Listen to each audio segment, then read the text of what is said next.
Hey y'all, this is a quick tutorial video for creating a test in Edulastic. You'll need to log into your Edulastic account, and you can do that either through edulastic.com or the Rapid Identity, whichever one works best for you. Your login is the same username and password as you use for Rapid Identity. Once you're logged into Edulastic, to create an assessment, you're going to come over here to your left hand menu for the navigation, and you are going to click on the plus sign with the clipboard. This is assessments.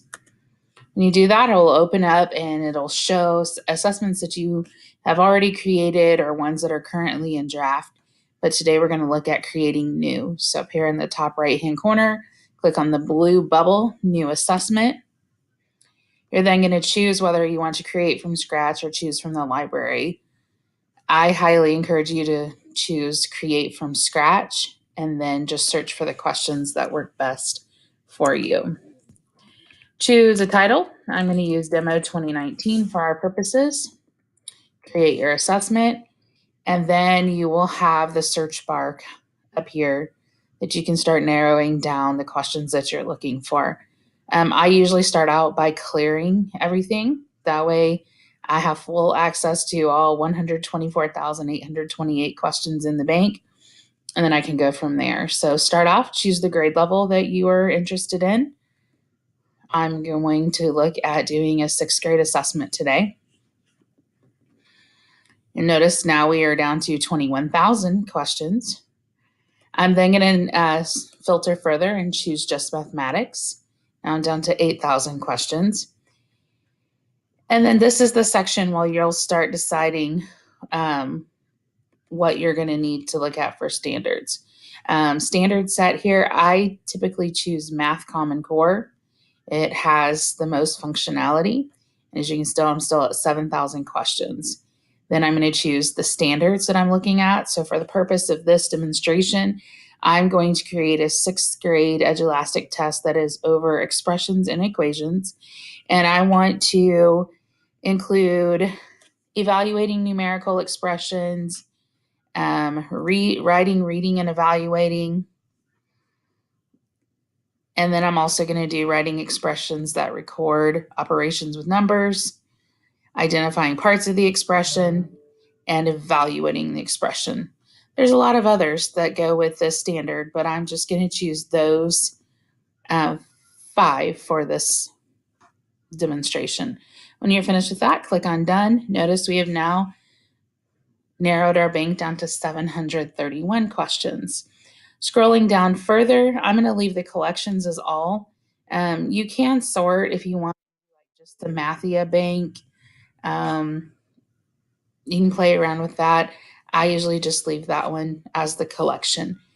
Again, the power of this in question types is that we have the basic multiple choice, multiple selection, expression evaluator, numeric. That's on the normal test we're used to seeing. But remember, if we scroll down, this is where we get that power to let our kids practice with the different types of questions that they'll see on the state assessment. So I'm going to narrow my field down, and I'm going to want to include drag and drop. And when you do this, you can always do more than one. So drag and drop's a good one. I like that one. I'm going to do anything that has to do with a matching table. That's always a good one. You'll see now I'm up to 19 questions. Coming down here, let's see what else might work. They might have match the following is always a good one. Yep, that bumped me up to 37. And then while I'm at it, I'm also going to choose multi-part. So those are the questions that our kids would not really be used to seeing in our daily setting except through Mathia. And this will give them that direct practice for the state assessments. Once you're there, you can then start scrolling through and you'll just kind of look through and say, oh, this one works good. This one looks like something I want, and just start picking a few. I'm going to go ahead and choose this evaluate the expression, which is a match the following. This orange category will always show you the type of question that you're choosing. I'm going to scroll down a little bit further. I know I definitely want my kids to practice drag and drop, so I'm going to include that. I know I definitely want them to practice this multi-part, so I'll go ahead. Notice right now I'm not really worrying so much about the content of the question. I'm really more looking at the types of questions, but you would want to do both when you're creating your assessment. If you're going to use this as a practice activity within your class, I would suggest about 10 questions. Here's a matching tables. I'm going to go ahead and pull that one out as well. Again, there's another, this one looks like actually a really solid question. I'm going to throw that one in there too. Anything with this whole pictorial representation in a multi-part, and then noticing down here they even have to write some information. I'm going to add that. That's pretty good practice. And I'm going to choose one more question. I'm going to do match the following, and I'm going to call that a wrap for this demonstration. So I have now chosen some questions that I would like to send out for my students to practice. To do that, you're going to come up here to the review button, and this gives you the opportunity to take a look at the questions that you've chosen. So I can see right now, okay, well, I've chosen 7 questions. It's really worth 11 points because some of them have multi-parts. As I scroll down a little bit more in this little bar, I can even see what kinds I've chosen. So matching tables, I did 1. Multi-part, I did 3. Drag and drop, I only did 1 of those. And match the following, I did 2. Okay. I always encourage you to look at the assessment before you assign it to your kids so you know what they're looking at. To do that, you're going to look at this little eyeball up here, and then when you hover over it, it'll say View as Student. And I'm going to open that up so I can look at the test and make sure that what I'm assigning to my kids really does work. So Z is supposed to be equal to 5. What would my solution be to all of these drag and drop? Yeah, realistically, that's something my kids could do. All right, question 2. 4 to the first power. Drag and drop. Nice, okay. Writing the expression in simplest form. Okay, nice. All right, this one, choosing the correct result. Very good. Okay, list the terms in the expression below. Place a comma in between each. Nice. Okay, that's something I would want my kids to do. All right, looking at this one, and one more drag and drop. All right, overall, that looks like something I would want to give to my kids. I can then close out of this menu. And so you just X out.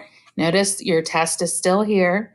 And at this point in time, you can choose to go ahead and add some more questions. You could create your own question, but I'm going to model the publish and assign. So I now have 7 questions created that I want my students to try. I will click on publish or assign.